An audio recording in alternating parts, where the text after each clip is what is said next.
Excellent. So in today's lecture, I want to really focus in on composition. So composition is a concept where we can start building new objects using pre-existing objects. So up until this point, what we've really focused on was learning to build objects from the fundamental data types.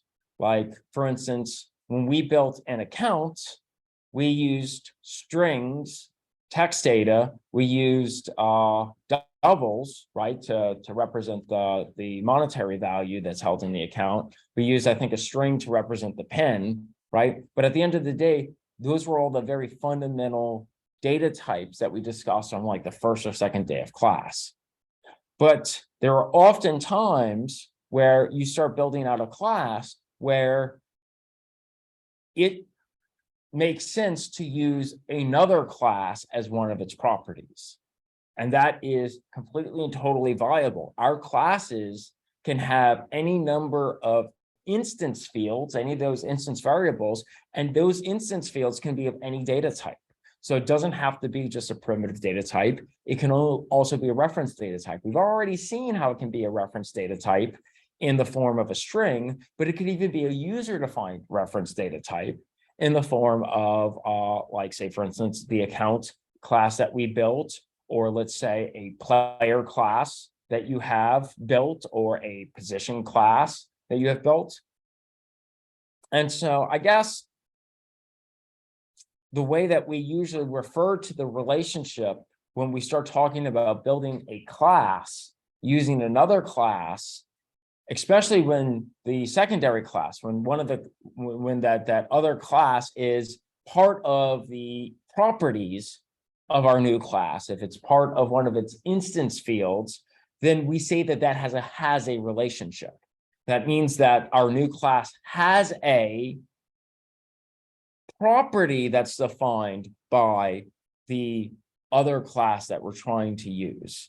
Let me see if I can't give a more concrete example of this. Suppose that we're designing a player class. What was one of the, and let's see if I actually have that. Let's go up here so that we have something that we can actually look at.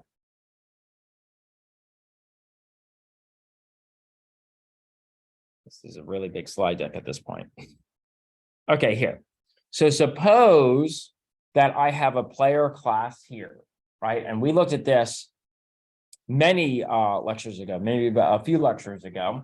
So on the player class, we sat and we really brainstormed what are properties that might define a player. And we said, oh, it might be their attack power, it might be their health power or hit points, it might be having a width or a height, having an image that corresponds with a string, having a name that applies to that player. But notice this one right here. Even as early as back then, we identified that a player should all have a coordinate as well inside of the game world, but that the coordinate shouldn't necessarily just be, say, for instance, an X and Y numerical value. We said, oh, maybe that should be an object in and of itself that models what a coordinate is. Now, we did this a couple classes ago. What's the motivating reason behind using this other type of object, and why shouldn't we just use the int X and int Y like we've done from the homeworks previously? Like, what's the advantage of trying to use another object as one of our instance properties? Like, wouldn't it be easier, instead of having to build a whole other object, to have something like this? Int X, oh wait, X int and Y int. What's the difference between doing this and doing this, I guess? And is there an advantage between doing this versus this? I feel like the answer is reusability. Reusability, absolutely. It'll actually, whether you recognize it or not, will help us with dry. And it also reduces the concerns that player has. Well, and let me give you ideas for that. So the first thing we start thinking about when we start modeling the player is, oh, there's a coordinate. And that coordinate can be expressed as an XY value, but the moment we start thinking about that, then we should start thinking the next step ahead, right? So if a coordinate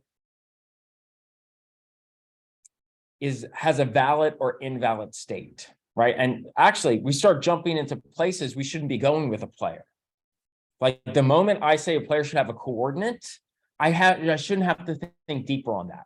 I should say, okay, I'm going to put that as the object, and then I'll use that as an object.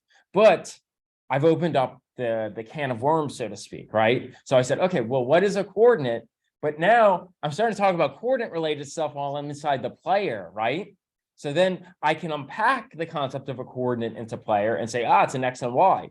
But now what else am I unpacking? What have I just unleashed by opening Pandora's box? Well, now I'm having to open up all the considerations of what is a valid coordinate versus an invalid coordinate.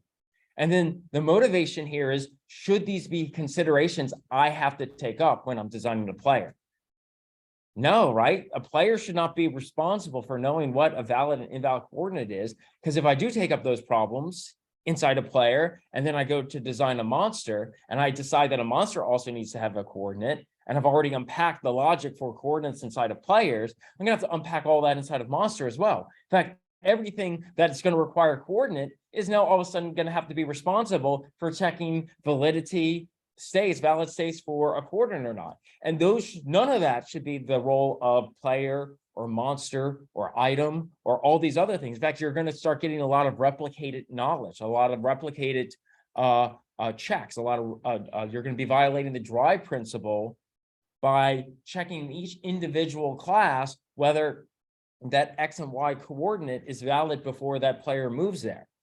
So doesn't it then make sense to encapsulate this logic?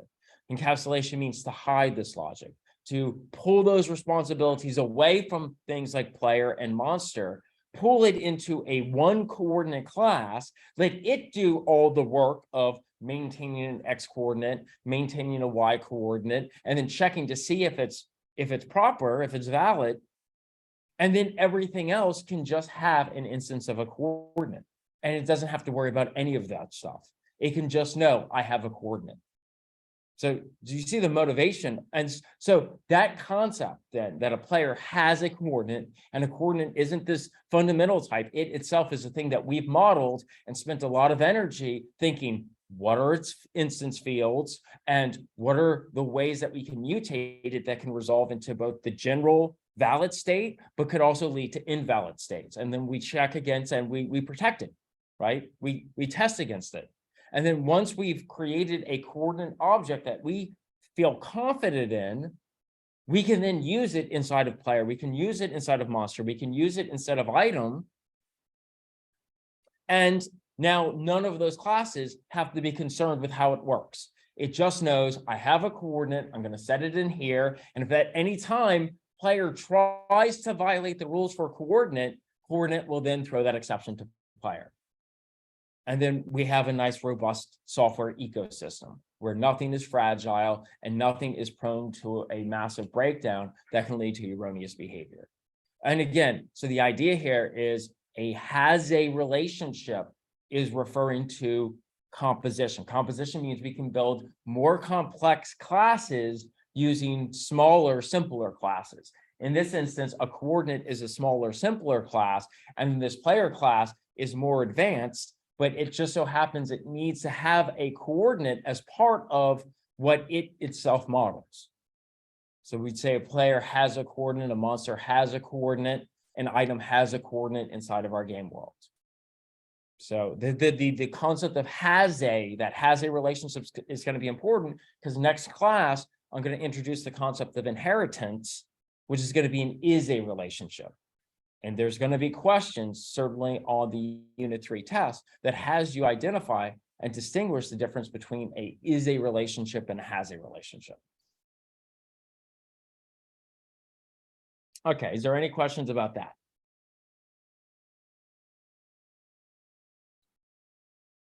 Let's go down here. And so if you recall, it's good that I'm stepping through this though, because if you might recall, the problem we've been working on for the last couple of classes was designing a complete, well-defined time class, and we've been kind of testing it out. And we finally got to the point where we said, we think it's good enough to start using it. So we're going to test that out. We're going to test that out by trying to use our time class as a basic class, as a component class that will go into a composited class. The composited class is a class that could be made up of other classes or instances of other classes. So we've already covered this, what a has a relationship is, and that we can build objects with other objects as its instance properties, and we explained why. So we can do stopwatch. I'm actually going to do alarm clock, but I want to highlight that the beautiful thing about designing our classes is that once it's been designed to be instantiated and utilized, you can start building all sorts of things from it. So in examples of classes we might now use our time class for is to build a stopwatch or maybe to build an alarm clock. What would be the distinction between these two? I'm only going to build one in today's lecture, but what would be the varying functionality between a stopwatch and alarm clock? Alarm clock ends at some point with an alarm. A stopwatch only ends when you decide it does. Right. So a stopwatch has like the ability for you to begin and then end, and then be able to give you some kind of time differential between the two. Exactly. And whereas as a stopwatch, yeah, that's a stopwatch. Whereas alarm clock, you put an alarm time, and then when it gets to that alarm time, it then like beeps and alerts you. Exactly. Yeah, there's all these nuanced differences. So when on the surface, you're like, you have these things that are similar. The reason why both these two things exist, even on your phone, I bet you have two different phone apps, or at least a app that has two different modes that distinguishes between a stopwatch and an alarm clock. And both of them are pretty critical. I know I use my stopwatch on my phone and my alarm clock regularly on a daily basis, but for different sets of tasks. And they both end up they're both enabled by time as the basic model underneath it. So I think that these problems represent ideas on how great it is to start with that basic time class, and then we could start building actual applications from that. We can start building tools that we want to use or software that we might actually use. So in today's class, I want to design an alarm clock. And so here, my alarm clock, I'm going to do what I traditionally have been doing in class. Before I do any coding, I want to go ahead and design my UML class diagram, which, as you might recall, is going to be composed of 3 different rows. The first row is going to be the name of my class. It lets me know what it is I'm actually modeling. The second is going to be, well, what are the attributes of this particular class? Now, it's arguable that for an alarm clock, you probably want to have 2 things modeled in there. It's going to be what is the current time and the alarm time. So right here, I just have one because I'm going to cheat. I'm just going to grab the current time from our time class because we create that static method, right? But if I wanted to make this more general, you would probably have something like now, which represents also a time element. So that an alarm clock always knows what the now time is, and it always knows what the alarm time is. But I'm going to utilize the fact that I can always get the current time from my time class because that's how we had defined it. Which means at any time, I just need to know what time I'm going to alarm at. So things that we need from our alarm clock, we will need a constructor. We would need the ability to set the alarm. And there might be 2 ways we can set the alarm, right? We could pass a time object in, or recall that one of the constructors of a time objects allows us to pass in a string. So we could potentially pass a string, build a time object from that string, and then set that as our alarm. we can go ahead and check, is it currently the alarm time? True or false? So should we ring at this point? Is it time to wake up? And for testing purposes, I'm just going to create a main method that'll actually run my alarm clock so we can actually see what this looks like if it were an application. The very rudimentary application, but it'll actually work as an alarm clock by the time we're done implementing this. Okay, so let's start scaffolding out our alarm clock. So let me go over here. And where is, okay, here, nope, where is, okay, here. This looks clean. Okay, let's go here and here. Okay, let's LS. Okay, where am I? I want to go into lecture 24. So let's go into lecture, I guess it's lowercase, lecture 24. Excellent. Okay, so inside of this lecture, I currently have, and here I'm going to remove the clock. So let's see what I have in there now. So position tester, don't care about that. Time. So time is what we worked on before. Let me go grab that. So inside of lecture 24, I have time. Yes, I trust. And let's see. Oh, that's it. Okay. So this is good. Let me close this. Pinwheel of death. There we go. Okay. So this is what we've already created, right? So we have our time class. Recall that our time class is made of an hour, a minute, and a second. We have this static method that allows us to get the current time. We have several different constructors. This is what we spent last class really creating. We have the ability to set the time, and then we have all these private methods that are the ones that check to see if the time is valid or not. Then we have two methods that return the state of our time in the form of a string. The toString method uses universal time, whereas the toMeridian goes ahead and converts it into AM/PM format. Okay, so let's start building an alarm clock and see if we have enough built out onto our time class to support that functionality. So let me go over here and let's create a new class alarm clock. Okay, perfect. Let's go over here to where I just built this and let's open it up here. Okay, so what I'm going to do is I'm going to go to this slide and I'm going to grab these method names, and I'm going to remember that I have an alarm in there. So let's do public class alarm clock. Perfect. Okay, so now I've defined my class. The next thing I'm going to do is I'm going to create that instance variable. I'm going to go back and look. I'm like, oh, I have an instance variable that is a data type time called alarm, and it's going to be private. So let's go ahead and add that. Private time. Oh, just called alarm. Perfect. Now I'm going to have all these methods. And let's go ahead and actually stub them out so that they're appropriate. So the first thing I'm going to do is public alarm clock. And notice there's nothing in there. I'm going to go ahead and give it the open close brackets so that it just has an empty body, just to stub it out. Here, I'm going to go ahead and make this parameter Java compliant. So I'm going to put the data type in front. Then I'm going to open and close.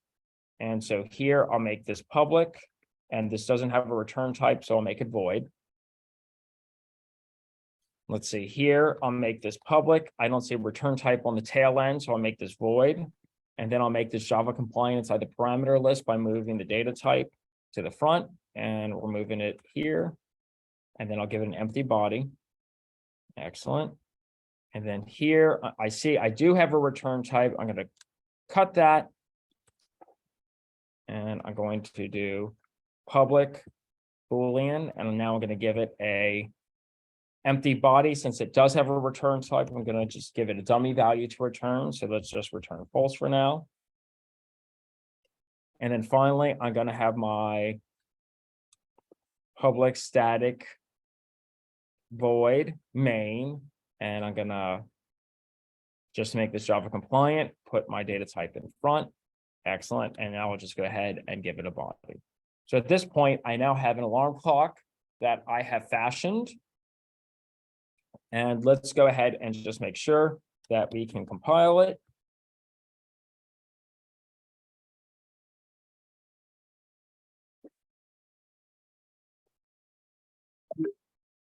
And we can run it. Okay, so it doesn't have any functionality yet, but at least we know syntactically it's correct.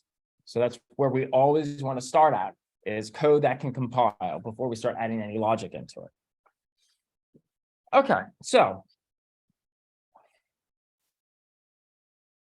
let's talk about, so let's start setting this up. So inside of alarm clock, we're going to state that it does not have a time. So here we'll just do this.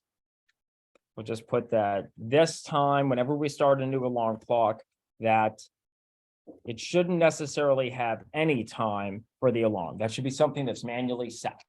So when we create a new instance, we'll just say, okay, this dot time is set to null. There's no, I'm not time alarm. Got to use the name of this, of the variable. So this alarm will be set to null whenever we build a new, not set time. Should be in the constructor. Let's cut it here, paste it where I want it. So every time we build a new alarm clock, it'll build an instance that can potentially have an alarm, but the alarm will have no reference.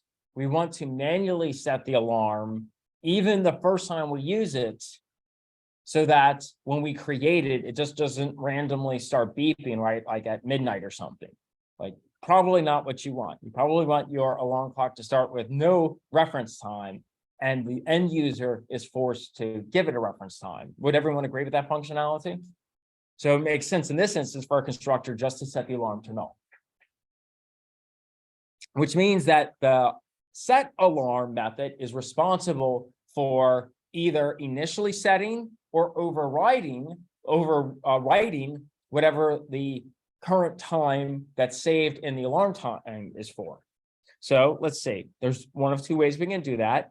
For this way, we've overloaded this method, right, with two different parameters. On the instance that we're passing in a time, this is really easy, right? We can just do this alarm is assigned the time that's provided to it.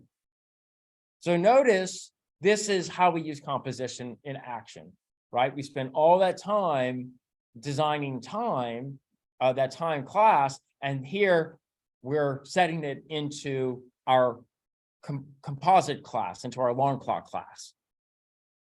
Okay, another way we can do this is we can take that time string, and what I can do is I can create a local variable. Let's say I'll call that time of data type time, and I'll call the constructor on time, and I'm going to pass it that time string. Nope. Yeah. Time string. Perfect. Okay, so I can take the time string that's passed to me. I'm going to use that to build a new time string, and then I'm going to take that and save that into my local variable. I mean, not my instance variable of alarm. So let me ask you this. This string here, is it possible that this is a string that does not represent a time string? And I'm going to try to use whatever string gets passed into this method to build a time. Do you think that this is safe for us to do? Is it possible to resolve into an invalid time instance by passing any type of string?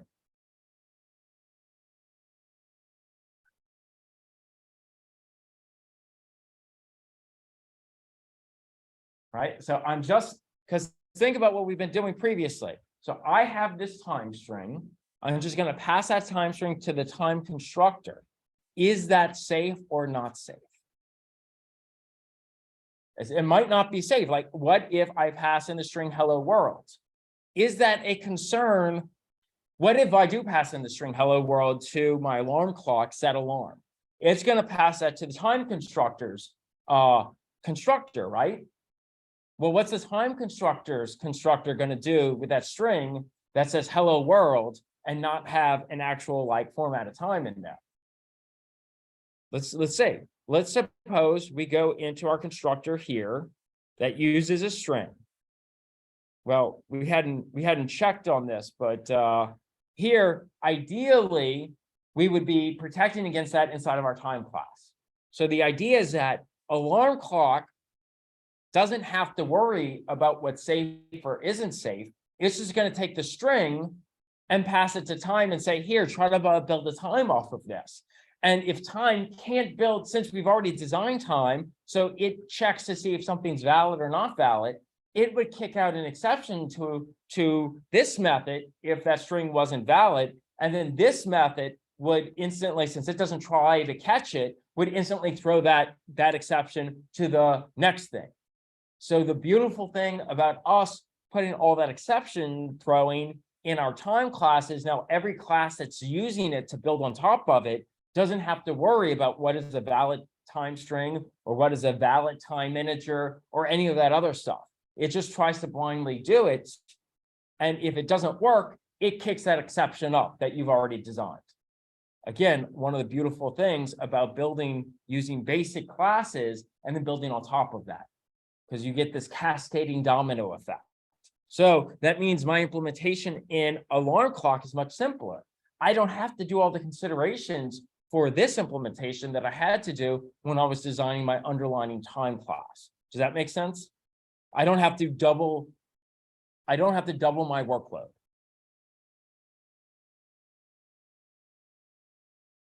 Okay, so now I have two different methods, one where I pass in a time instance directly, and another where I pass in a time string, and I use the time string to create a time instance, and then I will set that to my alarm.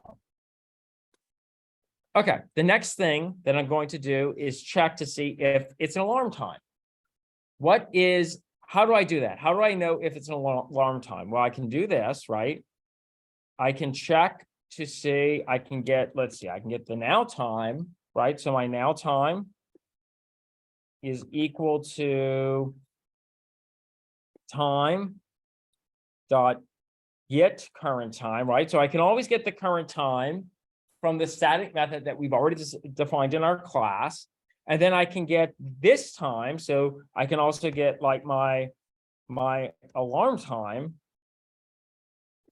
right? My alarm time is just this dot alarm. Okay, so I have these two things. I have my alarm and I have the now time. How can I make the decision on whether I should ring it or not? How can I have two time instances? How can I use these two time instances to relate to one another to give me a meaningful result?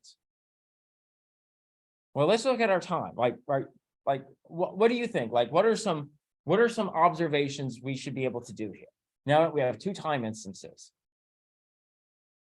Well, like, what are some operations we might want to, where we don't have a time instance in isolation, but where we have two and we want to start doing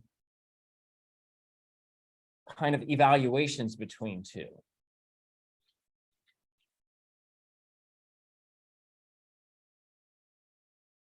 Think back to your processing operators. What kind of processing operators would it be nice to have to be able to perform onto a between two different time instances?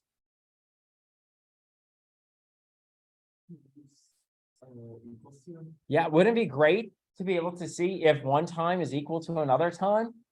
Let's check our methods here. And even on top of that, wouldn't it be also just as nice to be able to check to see if one time was before another time or if one time was after another time? So we would love to have both equality operations and comparison operations. But since we designed our time class, unless we define those things in there, they don't exist.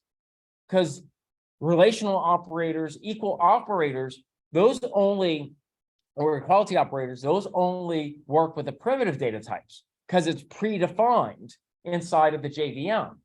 And then everything else is dependent on the user, the developer, who designed that class to define what equality means, or to define what it means to compare one instance to the other. So we thought we had designed a really good time class, right? It had modeled the hours, the minutes, the seconds. It had a nice set of constructors that allow us a variety of ways to build out a time instance. It has the ability to set a time into the time instance, and it gives us the ability to express time as a string in two different ways. But we didn't add any functionality to actually compare time to another time. So we are actually lacking some methods we should have in here. And so one of the beautiful things about starting to build your software out is when you see these holes that might exist in your fundamentally these component classes that we start building out. So you really want to think deeply about how these classes are going to be used, and think about what kind of operations you should be able to allow to be performed on it. So I actually want to expand my time class in this class to give it the functionality that AlarmClock is going to need to be able to perform its task. Because we can create two different times, but there's no way for us to relate them to one another. And we want to start being able to process time instances together to get meaningful results, to find out if two times are equal, or if one time is greater than the other time, or less than.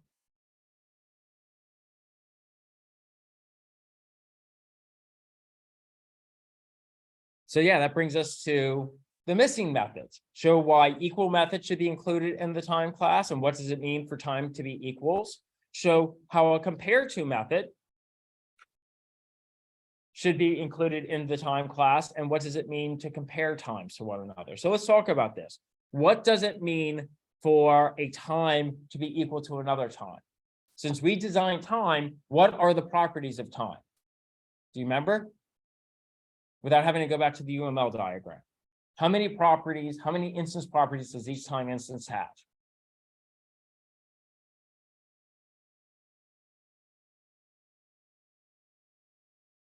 I can go to it right here. What are the instance properties for a time class? Exactly, right? Each time instance, its state is composed of three things: an hour, a minute, and a second. So if I wanted to say that time instance 1 is equal to time instance 2, what am I evaluating? Since I'm the one who has to decide what equality means, what matters for evaluating equality between time instances? What should be equal inside each time instance when compared to another time instance? Does hour matter? Is it important that the hour in one time instance equal the hour in the other time instance? Or can they be different and still be equal? They have to be the same, right? Because if I said times are equal, and if one was 2,300 hours and the other was hour 3, you say, no, those are two different times. 23 would have to be equal to 23 in terms of hours. What about minutes? Is minutes something that's critical for these two instances to be considered equal? Yeah, and seconds. So all of the properties have to be equal for equality to be equal between these two instances. There are some times where some of the instance properties might not matter. They might not be used for your evaluation for equality. But notice, determining equality is something that you have to do during your design step of your class. And you have to select which of these properties you think are critical for distinguishing between two different instances.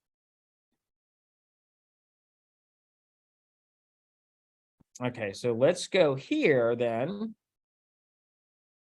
And now let's create an equals method inside of our time. So we know it's going to be public. Equals should return a Boolean, and then we will call it equals. And so equals is an interesting method. It's a method that we actually inherit whether we realize it or not. So there's a very specific way we want to write this. So here, the data type I want to put into equals is I want to compare a time instance to potentially any other time instance. And actually, let me grab the implementation from it. Oh, wait. Here. So here, let me go to actually pass in an object. So I might potentially want to compare to any other type of thing in Java. And so like, say, for instance, if I'm given a string, I'm going to say, oh, that's not equal because that's a string. So I want my equals method to be super verbose. So if you give me an integer, I can say, oh, that's an integer, but I should still return something true or false, right? So the first thing I want to do is see if the thing they're giving me is even a time instance. So let's say this is equal to, by default, we'll say false. Oh, wait. Take this Boolean.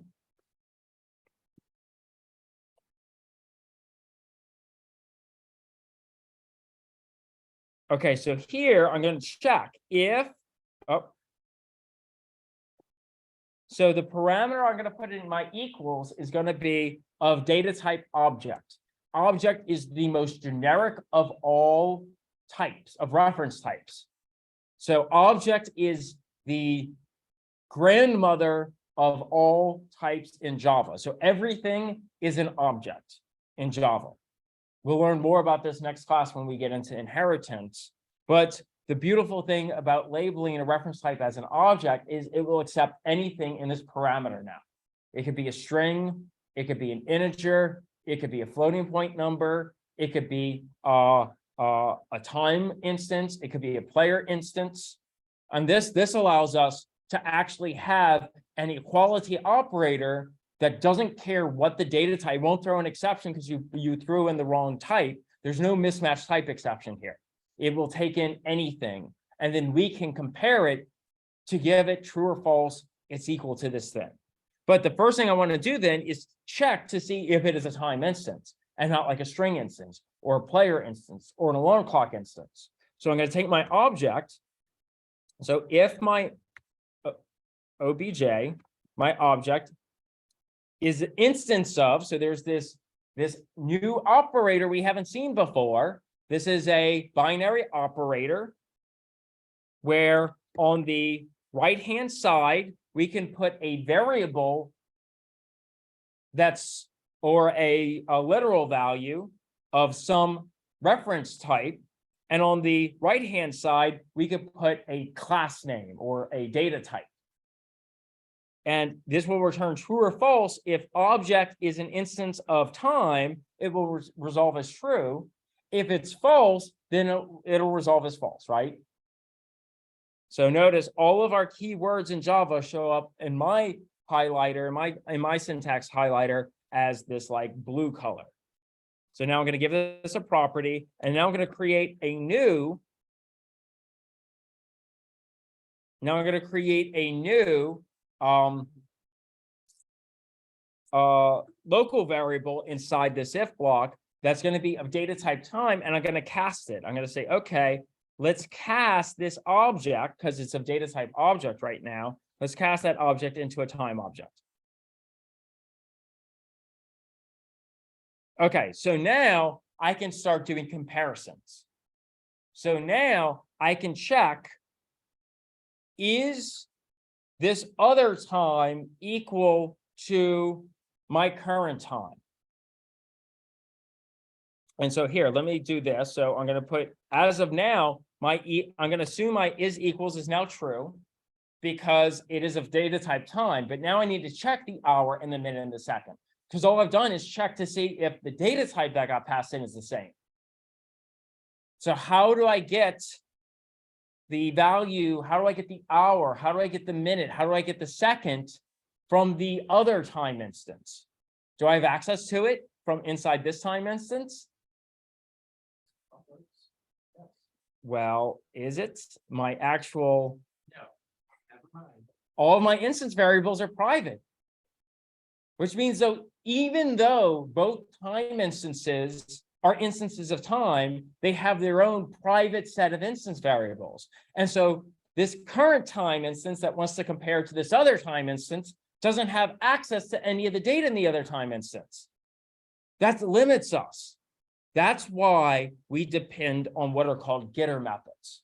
Getter methods aren't just useful for other objects to access instance variables within inside of a class like what we've seen before. It's critical for other instances of the same class to access another instance's data, especially when we start defining really critical methods like equality operations or comparison operations. So we're going to need these getter methods just to access the other times values so that we could define comparison operation.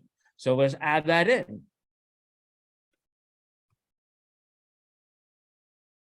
So, oops. So we're going to have a public. This is going to return an int, and we're going to get hour.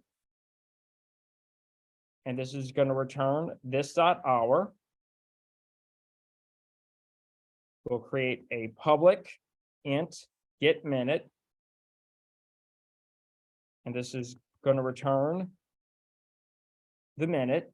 And then we're going to add a public int get second. And this is going to return. And these are really simple to write, right? It's just methods that return the state of a variable. But now what this is going to allow me to do is finish defining my equality. So I'm going to say, okay, I have any object passed in. I'm going to set is equals to false. And that's the thing I'm returning. If the object is an instance of time, I'm going to cast that other time so that I'm going to cast that object into a time object and call it other time.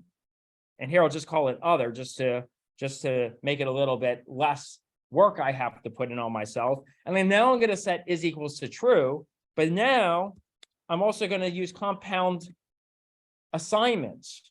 Is equals, take whatever the current value is equals to, and it along with the evaluation of this dot get hour is equal to other dot get hour. Now I can access it. So now I can access the other hour, compare it to this hour. And then once I do that, I could have done this.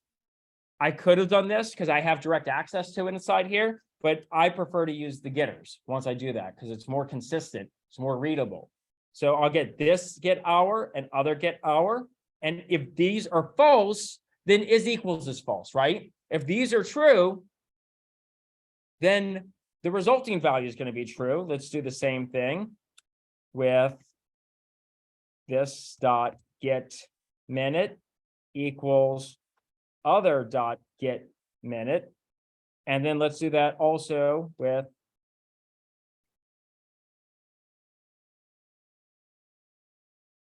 get second is equal to other dot get second. Excellent. Okay, so now all of the things we've identified as being pretty critical are available to us. So if we pass in an object and it's a time object, then this resolves to be true. We cast it into a time object. We set is equals to true. If the hours are the same, is equals continues to be true. If it's false, it becomes false at this point. If minutes are the same, then is equals remains true. If it's false, so it toggles to false. And finally, if seconds are true, then this remains true. And by the time we're done, if all those things are true, that it is a time instance, and it has the same minutes, and it has the same hours, and it has the same seconds, then it's equal. Any other result, and it's false. Does anyone have any questions about this? So now we can compare one time to another time. And that's one way we can do it. But I'm going to say there's a better way. What if, for some reason, your computer software lags, and at the moment that those two times are equal, for some reason, it didn't do the evaluation. should your alarm clock still ring if it was set for 7 a.m. and it's 7:01 a.m.? And for some reason, it lagged out at 7 and it didn't go off. It didn't evaluate. So if we just do an equals method, your alarm might be set for 7. And if it couldn't do that evaluation, it'll hit 7:01, 7:02, 7:03, it still won't go off. Would we prefer to do a compare? So we could say once the now time is equal to or after the current time. Is that what, would we prefer that? Yeah, I think so, right? So we can also do what's called the CompareTo. This is equivalent to the relational operators, the greater than, the less than, the equal operations. So it is very common when we start building comparison methods that they resolve in an integer value. So when we compare two different values, if they're the same, if the concept is equal, then we return 0. 0 could be thought of the difference between our two different objects. If the value we're comparing is less than the other value, then we would say, oh, that's got a -1, return to it. And if it's greater than, then it's a +1. So there's 3 different outcomes. A 0 represents that the two time instances are the same. A -1 value represents that the left-hand value, the initial value, is less than the other value you're comparing against. And a value of 1 represents that the current value, the value that you're evaluating, is greater than. Does that make sense? So let me use non-numerical but non-complex data types for you to think about this. If I were to compare 2 letters, because everyone is familiar with alphanumerical ordering, we kind of use this kind of comparison action for that. If I were to compare B equals B, that would resolve in a 0 value, right? Because they're the same. What if I say A, right? What if I compared A to B?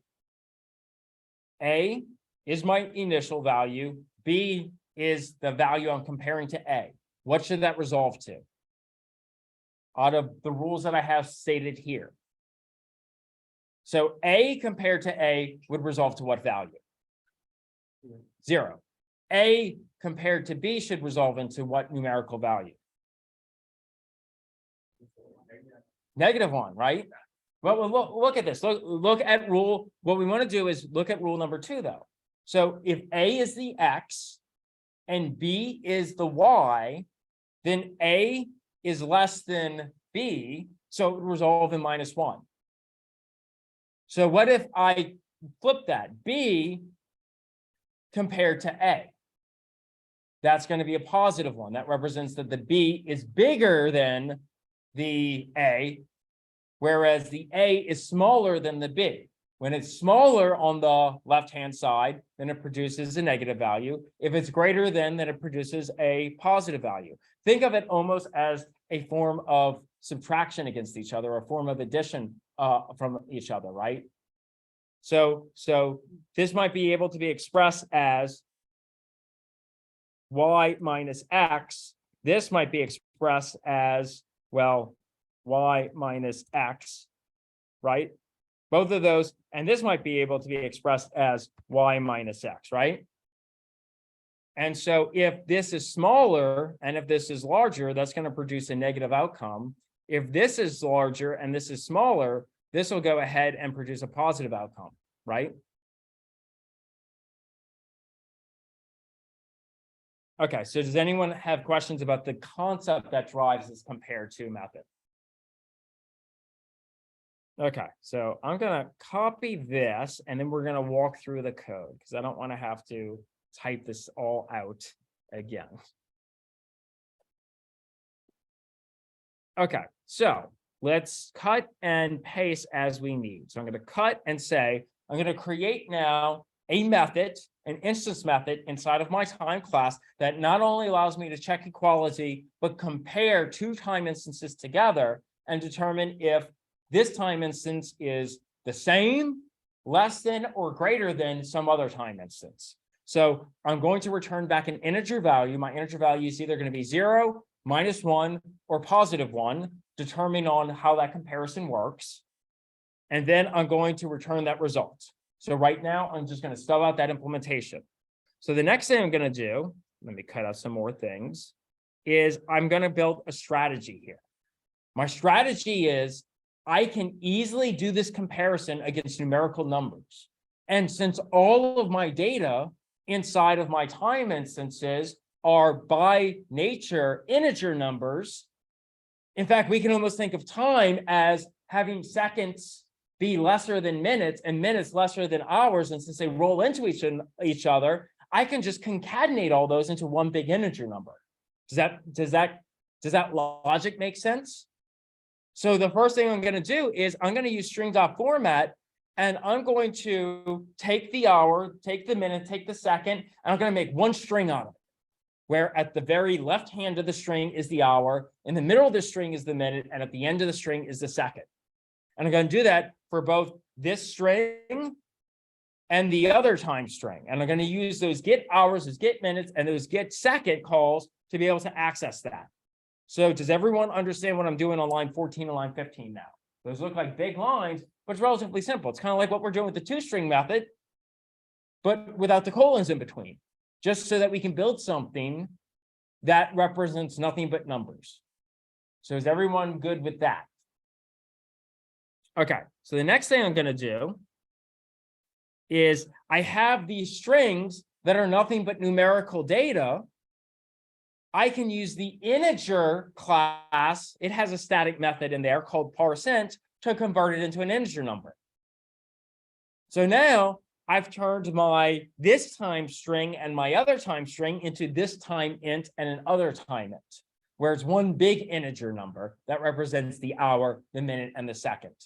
Now, the beautiful thing about finding a way to model each of my time instances as a unit of an integer, where all of the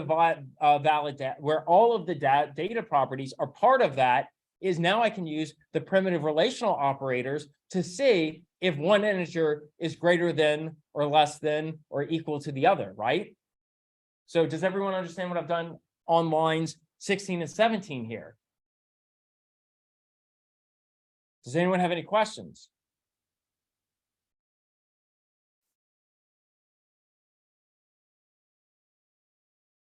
So then once I have two integers, I can make use of primitive operators. And I can say, well, if this time int is less than the other time int, then the result should be -1, right? And if this time int is equal to the other time int, then this result should be equal to 0. And if this time int is greater than the other time int, then my result is 1. So this follows the rules that I had shown in the slide prior. The rule for when I return a -1, a 0, or a +1. You know what's great about creating this method, by the way? If I now use the arrays class that we learned about back in Unit 2 to sort time instances, we now have defined a way to compare. CompareTo is a built-in method that Java looks for on comparable things. So now we can start sorting time instances if we wanted to. So this has more use than what we need in our alarm clock instance. Okay, does anyone have any questions about these two new methods that we've implemented? Now we have an even more feature-rich version of time. We can't just build time instances, but now we can request the state of each of the time properties. We can evaluate to see if one time instance is equal to another time instance. And now we can compare to see if one time instance comes before or after another time instance. So let's go back to our alarm clock instance, because that's where we're currently stuck at.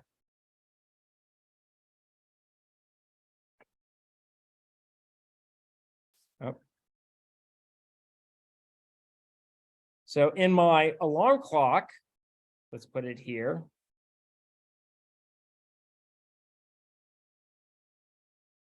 So in my alarm clock on my method is alarm time, where we return back a Boolean. We could think of it as this way. We go ahead and from the time class, we grab that now time. time dot get current time. And now we have that compare. So I can create a Boolean local variable is wake up and take my now time and compare it to the alarm time. And if that's greater than 0, then I can wake up. Then I said is wake up to true.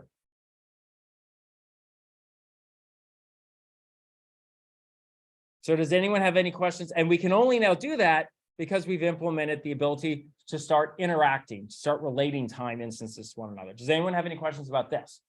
Does it seem obvious enough based off of the rules we had specified? So now let's actually build this into an app.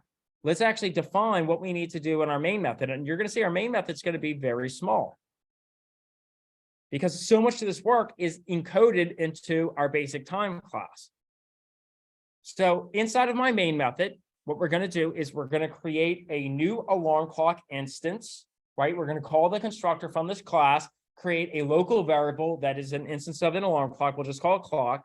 Then we'll say, hey, clock, set your alarm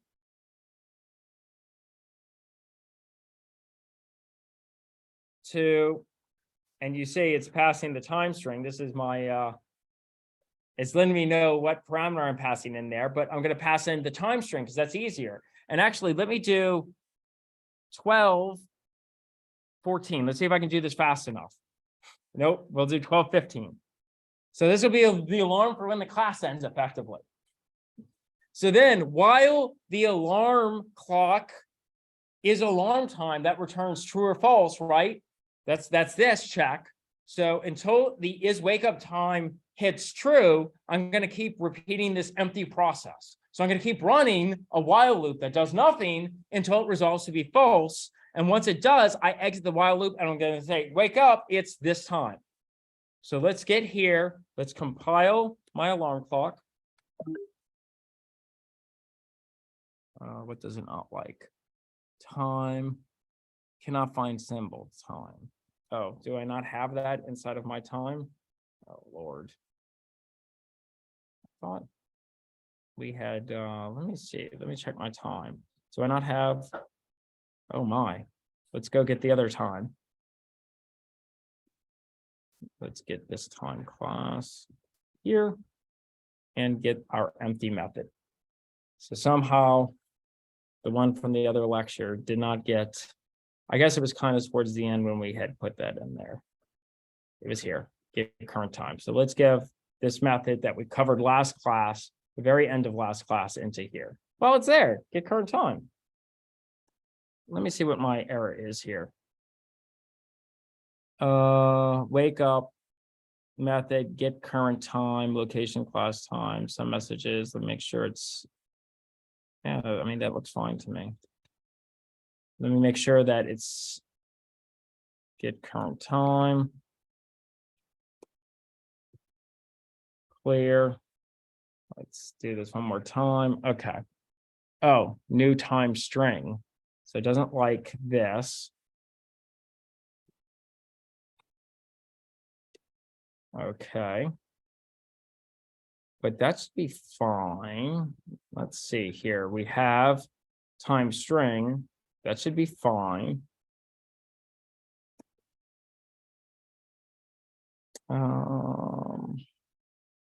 Let's do this. Let's try one more time. Clear this. And let's go here.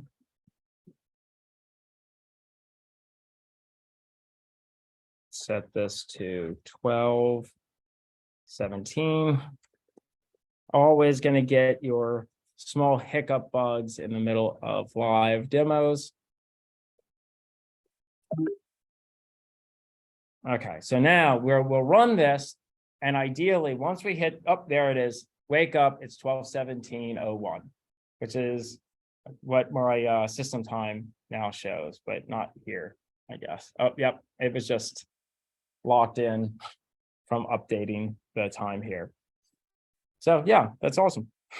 And actually, if I run it again, it's going to say it's past that wake up time of 12:17. So I'll just keep doing that. And actually, what I should do is once I wake it up, I should reset it to just turn off after that. So could you have a loop for this? Like, to make it keep executing? Yeah, I mean, I could do, just like I did a loop here, I could put a loop here. Actually, system.out actually supports the beep too. So I can print out like /007, which tells Unix to go ahead and make a beep sound. And I can keep making a beep until the user supplies some kind of input or something. And so I provide a sentinel value. So you can start to see I can actually make this into a real alarm clock application, just built off of the basis of the time class that we've designed over the last 3 lectures. So does anyone have any questions about this? Excellent. Well, I will see you. That is my entire lecture on composition.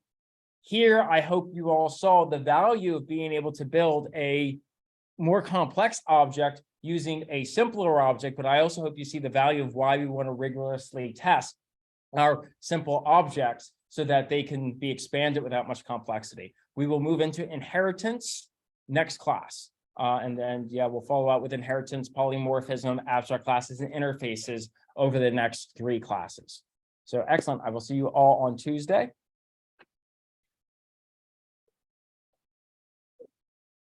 Yes, I will post all the lectures before we cut for break.